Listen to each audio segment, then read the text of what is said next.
Bonjour. Maintenant on se connaît, je suis Fred de Carglass. En arrivant, mon client se demandait s'il y avait des frais avancés pour remplacer son pare-brise. Chez Carglass, c'est simple, il n'y a rien d'avancé. Rien. Quelle que soit votre assurance. Comme ça, avec nous, à la fin du mois, il n'y a pas de mauvaise surprise sur votre compte. En plus, on vous accompagne dans toutes les démarches avec votre assureur. Et n'oubliez pas chez Carglass, rien d'avancé, quelle que soit votre assurance. Alors, prenez rendez-vous. Carglass répare, Carglass remplace. La prochaine fois. Un cheeseburger, s'il vous plaît. Bonjour. Un cheeseburger, s'il vous plaît. Un cheeseburger.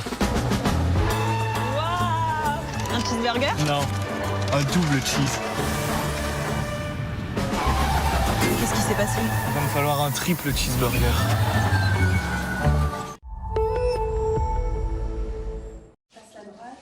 On peut gagner un mètre, gagner un siècle, gagner l'éternité, gagner en mètres. On peut gagner sa croûte, gagner ici, gagner entre amis, gagner au foot. On peut gagner son pari, gagner des millions. Gagner à Paris, gagner à Gabian, gagner par l'émotion, gagner à l'occasion. David? Pas aujourd'hui, merci. Sans obsession. On peut gagner en maillot, gagner en slip. Gagner sans perdre les siens, gagner sans perdre son chemin. Gagner d'une main, gagner chauvin. On peut gagner en confiance, gagner sa place. Gagner au grattage, gagner au tirage, gagner une seconde chance. Et gagner le large.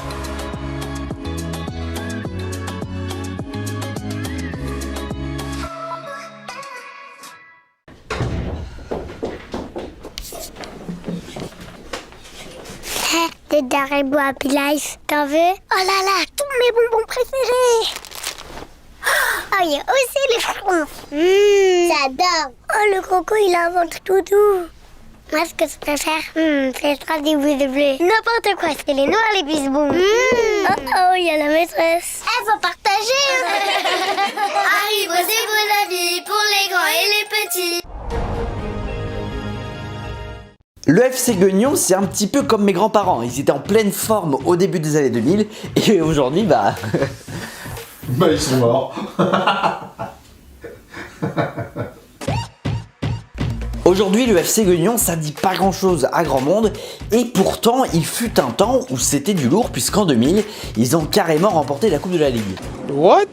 Alors avant de vous parler du club, il faut d'abord que je vous parle de la ville de Guignon. Guignon, c'est une petite ville en pleine diagonale du vide qui fait à peine 7000 habitants. Si je vous montre une vue aérienne de la ville, en plus de voir que Guignon, c'est pas bien grand, vous remarquerez ce gros truc qui prend une grosse partie de la ville. Ça, c'est une énorme usine de production d'acier qui a fait de Guignon la capitale du monde de l'acier inoxydable au XXe siècle et qui aujourd'hui encore fait la fierté et surtout l'emploi des Guignonnais. Pourquoi est-ce que je vous raconte tout ça? Et tout simplement parce que c'est ça qui a donné le surnom au club du FC Guignon qu'on appelle donc les forgerons. D'ailleurs, il y a une époque, jusqu'au début des années 80, où les footballeurs de Guignon c'était littéralement des forgerons. Forgerons le matin, footballeurs l'après-midi. Ce qui a donné d'ailleurs naissance à la fameuse expression c'est en forgeant qu'on devient footballeur. Mais non. Mais si, mais non, mais t'es con ou quoi? Mais en forgeant, si le mec forge déjà, c'est qu'il est déjà forgeron.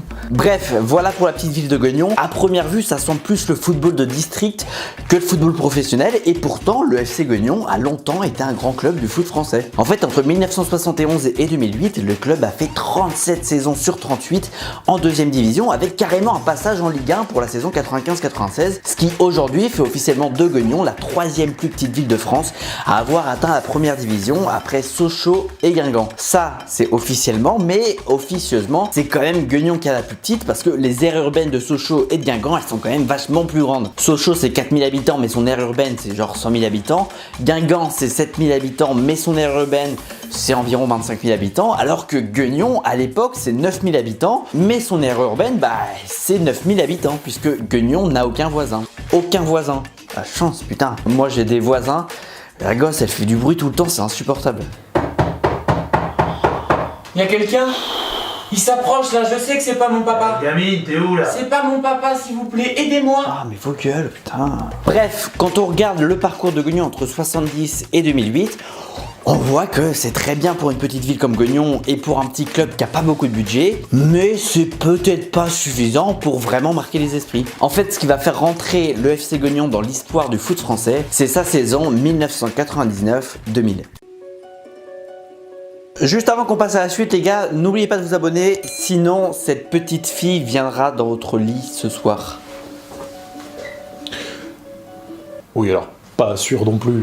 Pour la saison 99-2000, Guignon va jouer en Ligue 2 comme depuis 3 saisons. Bon, alors je vous montre l'équipe rapidement parce que vous devez pas connaître grand monde. On va citer quand même Sylvain Distin qui a 21 ans à l'époque et qui aura une grande carrière après en Ligue 1 et en Première Ligue. Ou alors le coach Alex Dupont qui a entraîné pas mal de clubs français par la suite. Mais sinon, le reste, bon bah voilà, c'est des joueurs de Ligue 2 dans un club sans budget il y a plus de 20 ans, donc forcément vous devez pas connaître grand monde. D'ailleurs, il y a tellement pas de stars que je suis sûr que même le coach de l'époque ne connaissait pas grand monde. Bon, ici, on va mettre Jérémy. Julien, tu veux dire, non? C'est qui, Julien? Je sais pas, il y a pas de Jérémy. Avec cette équipe, Guignon va faire le taf en Ligue 2, une 5e place, c'est pas dégueu, mais là où les forgerons vont surtout performer, c'est dans les coupes nationales. La première perf de Guignon, c'est en Coupe de France, où après avoir éliminé Créteil, un autre pensionnaire de Ligue 2, les Bourguignons se déplacent au Vélodrome, où ils vont affronter l'Olympique de Marseille. Olympique de Marseille qui est pas dans sa meilleure saison, mais bon, ça reste un club qui, la saison précédente, a terminé 2e de Ligue 1 et a atteint une finale d'Europa League. Donc bon, contre un petit club de Ligue 2, ils sont favoris évidemment. En plus, ils jouent à domicile, donc bon, sans grande surprise, il y a 4-0 à la 69e minute de jeu.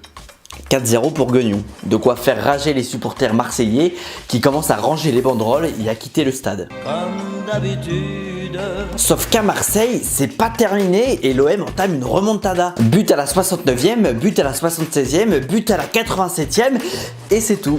Guignon ne craque pas et ceux qui sont 8e de Ligue 2 à ce moment-là éliminent donc des Olympiens qui ne savent pas encore que c'est le début d'une longue série d'éliminations par des clubs de division inférieure. Ok, donc j'en ai un. J'ai déjà éliminé l'OM en Coupe de France. Là, si on n'a jamais éliminé l'OM, on boit. C'est ça. Ok.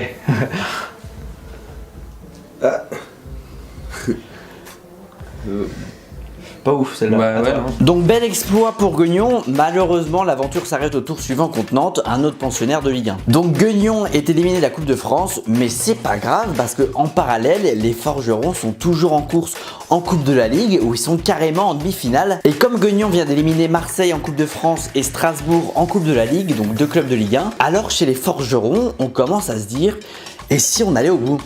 D'autant plus qu'en demi-finale, le dernier obstacle avant une finale au Stade de France, c'est le Red Star, donc un club de 3e division. Alors bon, paradoxalement, le match contre le Red Star, ça va être le plus compliqué de la compétition pour Guignon qui va s'en sortir après une séance de tir au but interminable où même les 2 gardiens vont finir par tirer. D'abord, c'est le gardien du Red Star qui voit son tir arrêté par le jeune Richard Trivino, le même Richard Trivino qui lui va transformer le sien quelques secondes plus tard et qualifier le FC Guignon en finale de la Coupe de la Ligue. Guignon est en finale et ça sera contre le PSG. Alors c'est le PSG de l'an 2000, c'est pas le plus grand PSG de l'histoire, mais ça reste un club qui va terminer 2e de Ligue 1 cette saison avec des joueurs comme Bernard Lama, Benarbia, Laurent Robert ou JJ Okocha. Alors oui, c'est peut-être pas des stars comme il y a aujourd'hui, mais au moins eux, ils se faisaient pas éliminer de la Ligue des Champions chaque année dès les 8e de finale.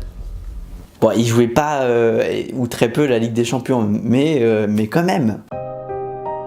Bon les gars, on a perdu. Bon, l'important c'est quoi? C'est de participer. Oui, voilà. C'est que du foot. Oui. L'important c'est quoi? C'est de participer. Oui, voilà. C'est que du foot. Du coup, ça serait bien qu'on participe quand même. Oui, aussi. On est en train de penser à ça avec la direction. Donc Guignon n'est pas favori, mais les forgerons veulent créer la surprise et rendre fiers les 20 000 supporters jaunes et bleus qui ont fait vaut mieux qu'ils jouent sans pression parce que ça doit être super dur de jouer avec une pression. Oh putain. Et désolé, j'ai la pression. Là, j'ai trop la pression. Trop de pression. Là, j'ai trop de pression. J'ai la pression sur les épaules. J'ai trop de pression sur les épaules. Ah, j'ai la pression qu'on m'appelle. Ah ouais, pas mal. C'est impressionnant. Oh, Les forgerons, résultat à la mi-temps, alors qu'on croyait que Guignon serait déjà mené, et bah il y a toujours 0-0. Ça plaît pas beaucoup au PSG qui va dominer le début de la seconde. Ouverture du score pour Guignon, c'est fou. Guignon mène contre le PSG. Paris est mené, Paris va pousser maintenant pour égaliser. Joue la 90e au Stade de France et Sylvain Floto pour Guignon part en contre-attaque.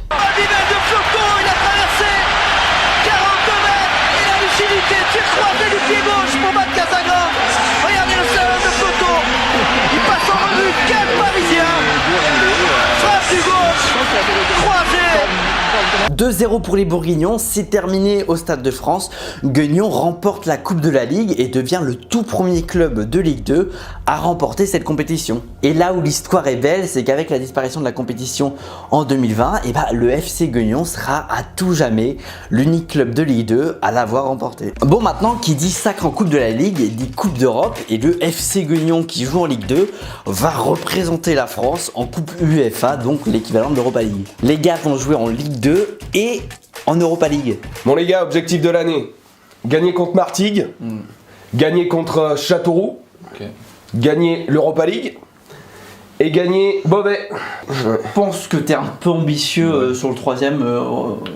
Celui-là? Non, alors celui d'avant. Châteauroux, ils sont chauds. Bon, malheureusement, Guignon va même pas passer les barrages contre les 6e du championnat grec, l'Iraklis Thessalonique, qui s'impose 1-0 en 2 matchs. Mais bon, on s'en fout, hein. On peut quand même dire que Guignon a joué une Coupe d'Europe. Donc récapitulons un petit peu tout ce qu'on vient de dire. Guignon a joué en Ligue 1, Guignon a gagné la Coupe de la Ligue, Guignon a joué l'Europa League. Tout ça il n'y a pas si longtemps, hein. C'était au début du siècle. Alors comment ça se fait qu'aujourd'hui on n'entend plus du tout parler du club? Et bah parce que après son passage au paradis, la suite pour Guignon malheureusement, c'est une descente en enfer. Après le sacre en Coupe de la Ligue au printemps 2000, Guignon enchaîne 7 saisons au milieu de tableau en seconde division et perd petit à petit les joueurs de la bande de copains championne de France. Ce qui les empêche pas d'éliminer à nouveau le PSG de la Coupe de la Ligue en 2004. Donc bon, les Parisiens qui chambrent l'OM, n'oubliez pas d'où vous venez quand même. Heureusement que les Qataris sont arrivés au club.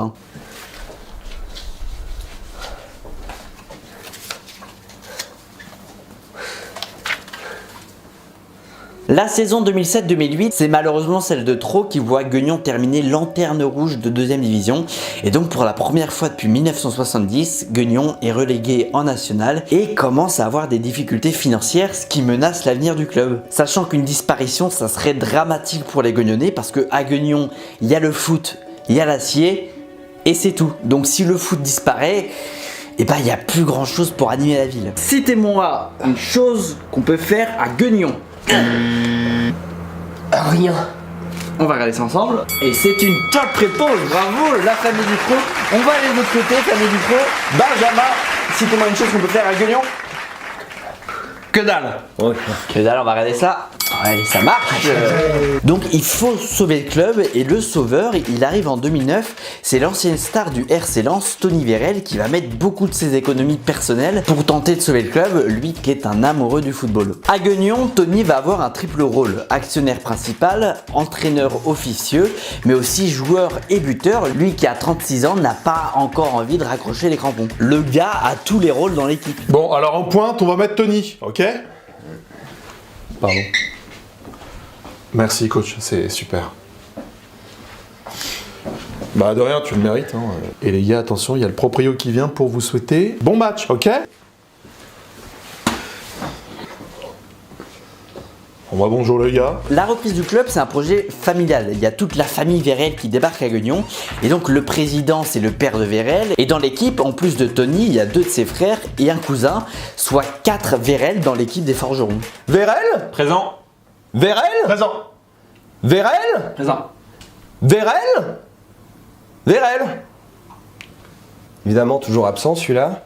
Je suppose que Vérel n'est pas là non plus? L'arrivée de Vérel, elle est encourageante, malheureusement elle n'est pas suffisante puisque sous l'ère Vérel, Guignon fait 2 saisons catastrophiques en national. Le nouveau projet manque de financement, les caisses sont vides et les salaires des joueurs ne sont pas payés ou en tout cas payés avec beaucoup trop de retard, si bien que les joueurs se mettent carrément en grève et refusent de s'entraîner. Pas tous les joueurs, hein, évidemment. Tony Vérel ne fait pas grève, par exemple. Bon les gars, vous allez quand même pas faire grève là. Eh bah si, on fait grève. On veut être payés nous. Ok. Je vais voir avec le propriétaire. Qu'est-ce que c'est que ça, là? Guignon touche le fond donc financièrement et sportivement, et malheureusement dans ce cas-là on commence à connaître la chanson, hein, le FC Guignon dépose le bilan. On est en 2011, cette fois c'est terminé, il n'y aura plus de sauveur et le FC Guignon est relégué en régional alors qu'il jouait l'Europe 10 ans plus tôt. Ça c'était en 2011, donc il y a plus d'une décennie. Aujourd'hui on en est où? Eh ben j'aurais aimé que ça soit un épisode comme pour Strasbourg et Bastia avec une fin heureuse et un retour au monde professionnel, mais vous vous en doutez, si aujourd'hui on n'entend jamais parler de Guignon, c'est que le club n'a malheureusement jamais réussi à se relever. Aujourd'hui, Guignon stagne en National 3 Bourgogne-Franche-Comté, donc en 5e division française, et ça depuis plus de 10 ans. A noter que c'est quand même un championnat divertissant, avec donc Guignon qui est une ancienne gloire du foot français, Mâcon qui est le club du père de Grisou, ou encore le Jura de Loire où joue le youtubeur Valiénard. Après oui, ça reste de la 5e division, et quand on voit Guignon galérer là-bas depuis 10 ans, c'est difficile de croire que le club a longtemps joué au haut niveau. Et pourtant, à Guignon, on a une belle preuve de ce passage dans l'élite,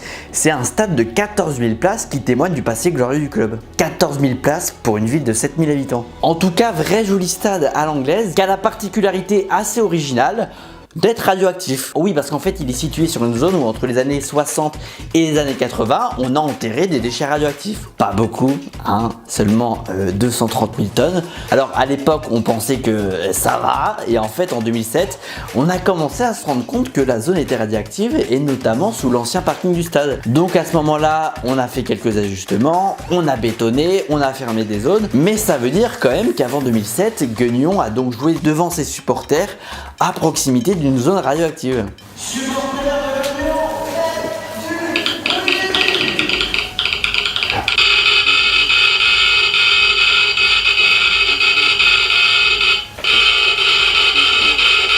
Et alors, je veux pas faire le complotiste, hein, mais j'ai fait un schéma assez déroutant. Ça, on va dire que c'est le niveau de radioactivité aux abords du stade au cours des années. Là, on a commencé à enterrer n'importe quoi. Là, on a arrêté d'enterrer n'importe quoi. Et là, on s'est rendu compte qu'on avait enterré n'importe quoi. Et donc, on a trouvé des solutions pour baisser le niveau de radioactivité. Maintenant, ça, c'est le niveau du FC Guignon depuis les années 60. Le club se construit et s'améliore en Ligue 2. Passage en Ligue 1, il remporte la Coupe de la Ligue et puis descend en enfer progressivement, Ligue 2, nationale et régionale. Tiens, comme par hasard, les courbes se suivent, à croire que la radioactivité avait un impact sur le niveau des joueurs. D'ailleurs, j'ai réussi à avoir un interview avec des anciens joueurs qui m'ont confirmé les faits. Bah moi j'étais gardien de Guignon et j'ai un 3e bras. Donc c'est vrai que c'était plus facile quoi. Alors moi j'étais attaquant de Guignon. Et moi j'ai une 3e jambe. Du coup vous courriez beaucoup plus vite, c'est ça? Ça vous aidait à... Quel rapport avec mon énorme sexe? Au contraire, ça m'handicapait, c'est lourd. Ah ouais, j'étais pas le plus rapide. Hein. Voilà, c'était l'histoire du FC Guignon, le genre d'histoire qu'on aime parce que c'est celle où le foot de potes l'emporte sur le foot du fric. Des histoires qui malheureusement se font de plus en plus rares parce que à la fin finalement, c'est le fric qui gagne. Ouh là, ça dénonce.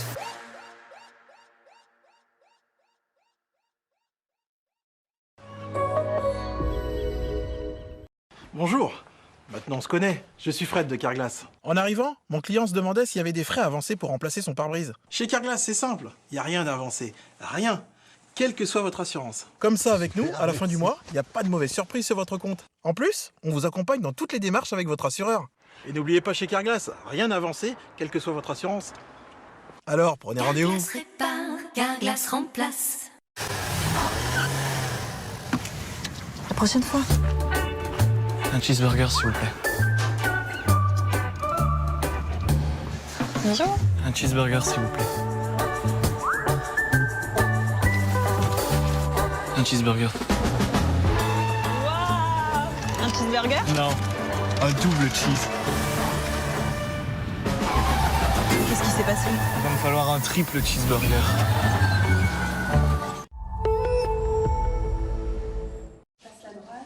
On peut gagner un mètre, gagner un siècle, gagner l'éternité, gagner en mètres. On peut gagner sa croûte, gagner ici, gagner entre amis, gagner au foot. On peut gagner son pari, gagner des millions. Gagner à Paris, gagner à Gabian, gagner par l'émotion, gagner à l'occasion. David? Pas aujourd'hui, merci. Sans obsession. On peut gagner en maillot, gagner en slip, sans perdre les siens, gagner sans perdre son chemin. Gagner d'une main, gagner chauvin. On peut gagner en confiance, gagner sa place. Gagner au grattage, gagner au tirage, gagner une seconde chance. Et gagner le large.